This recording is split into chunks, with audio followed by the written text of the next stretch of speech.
Mama said there'd be days like these, days like these. Commercial fishermen who catch and sell mullet have faced one of the worst seasons in memory.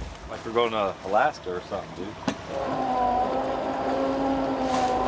Jay, where should we go? I don't have a damn clue, Ricky. You want to flip a coin? Heads, fish, tails, home. It's cold, even by Florida standards, as Ricky, Captain Jason, and Darwin prepare to set out to hunt mullet in the dark of night. It's tough fishing. It's really tough.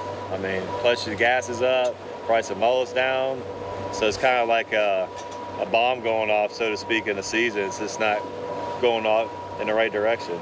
Ricky's got word there's a few fish holding in a nearby bay. Yeah, we're looking for a little mullet jumping.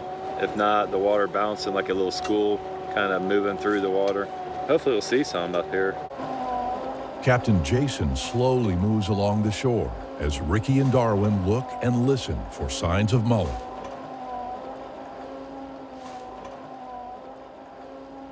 They're just real spooky right now.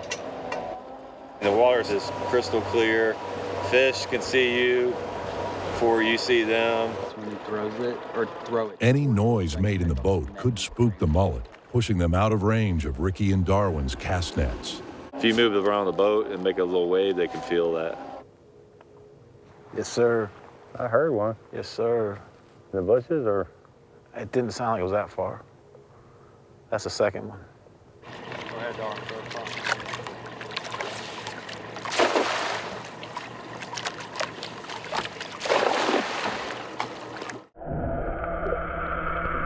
When it's good, commercial mullet fishermen can catch 30 to 40 fish in one throw. I got one. If I get one every cast and throw 100 times, that's 100 fish, dude. You gotta look at it positive.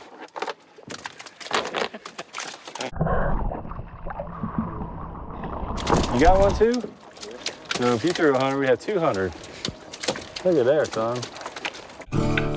When mullet are scattered and scarce, commercial fishermen resort to what they call scrapping.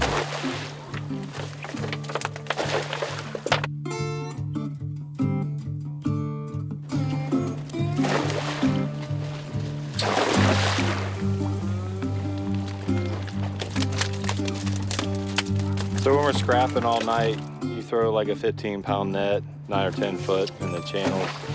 After a while, your back, you're tired of standing, your back like stiffens up. So try and stretch during the night, just like bending down, stuff like that. Because you stand straight up, you know, for 2 or 3 hours, you know, your back's gonna lock up. Sometimes you bang the boat, they come out of the bushes, sometimes. It's a lot of work, you know, but sometimes that's what you gotta do when the fish aren't schooled up is, you know, scrap all night and get what you can get.